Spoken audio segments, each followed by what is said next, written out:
Dear student, Assalamu alaikum. I'm your English teacher, Ma'am Maria. Welcome to your English online class 3. Students, today we started lesson number 1, Roger's bow and arrow. Roger का तीर और कमान. Lecture 2. Okay, let's start. Answer the question. Question number 1. Where did the pear tree grow? जो नाशपाती का दरख्त था वो कहाँ उग रहा था? It grew right alongside the wall of Gran house. ठीक है, ग्रैन हाउस जो था उसकी दीवार के साथ पेयर ट्री जो था वो उग रहा था या बढ़ रहा था. ठीक है. How did Roger pick a juicy and dry pear. ठीक है, वो जो रोजर ने वो जो जूसी और राई पेयर था वो कैसे तोड़ा, कैसे उसको किया. He leaned out of the bedroom window. वो बेडरूम विंडो की तरफ गया and picked a juicy and dry pear. उसने एक जूसी और राई पेयर तोड़ लिया. Okay, question number 3.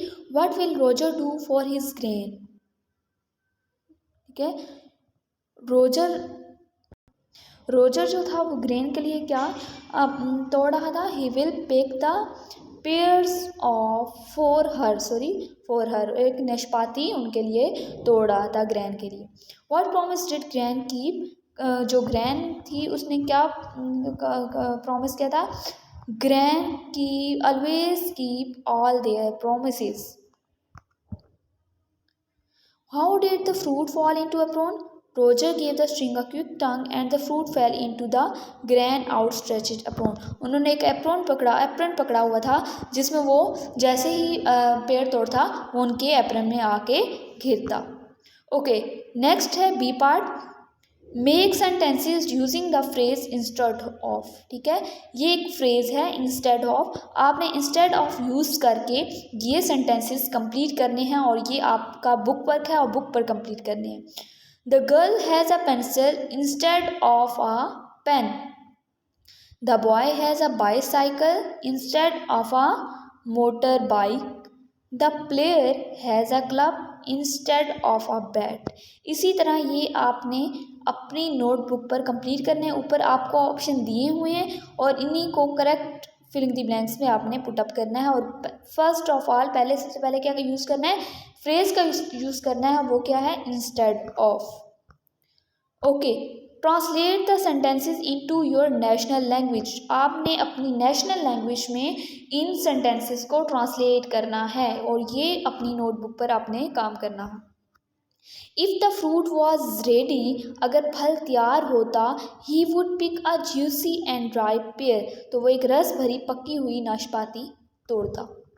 If my friend left, अगर मेरा दोस्त मुझे छोड़ जाता, आई वुड बी सैड, तो मैं उदास हो जाता. ठीक है, इसी तरह ये आपने देख सकते हैं ट्रांसलेट इसकी हुई भी है और आपने अपनी नोटबुक पर कंप्लीट करना है. नेक्स्ट है D. Make sentences as in the example देख लेते हैं. It is far too danger, it is very dangerous.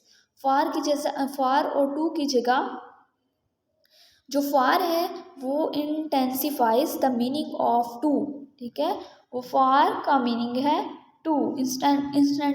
इंसेंटिफाइज the meaning है वो है टू. तो ये आपको कुछ ऑप्शन दिए हुए हैं और फार टू को हमने किस में चेंज करना है, वेरी में. She is far too pretty, she is very pretty. Okay, far too को हमने वेरी में चेंज कर देना है. ओके, नेक्स्ट है E. Use the following adverb of frequency and complete the sentences. अब ये फ्रीक्वेंसी भी इसकी दी हुई है और ये आपको एडवर्ब भी दिए हैं और ये आपने उस फ्रीक्वेंसी और उस एडवर्ब को देख के आपने ये सेंटेंस कंप्लीट करने हैं.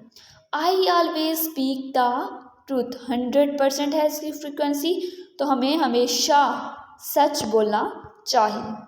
आई यूजली की क्या फ्रीक्वेंसी है, 90%. I usually tell jokes to my friend. I often visit my granny.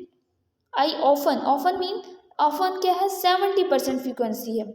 I sometimes swim in the swimming pool. Sometime 50%। I never tell a lie, हमें झूठ नहीं बोलना चाहिए। ये भी आपने अपनी नोटबुक पर काम करना है। नेक्स्ट है F part, learn the words and there meanings. आपको वर्ड्स मीनिंग लिखने हैं आपने इंग्लिश टू इंग्लिश मीनिंग लिखने हैं, उर्दू मीनिंग नहीं लिखने, ठीक है। अलाउंग साइड का मतलब है साथ साथ, ये आप देख सकते हैं लिखे में मेंशन है, साय आह, लीन झुकना, टंग झटका, गहरी सांस और तेज धार। इसी तरह आपने इसके मीनिंग लिखने हैं और इंग्लिश मीनिंग लिखने हैं, नॉट उर्दू, ठीक है। उर्दू में नहीं लिखने, आपने इंग्लिश मीनिंग इसके लिखने हैं। ओके स्टूडेंट्स, अल्लाह हाफिज, स्टे ब्लेस।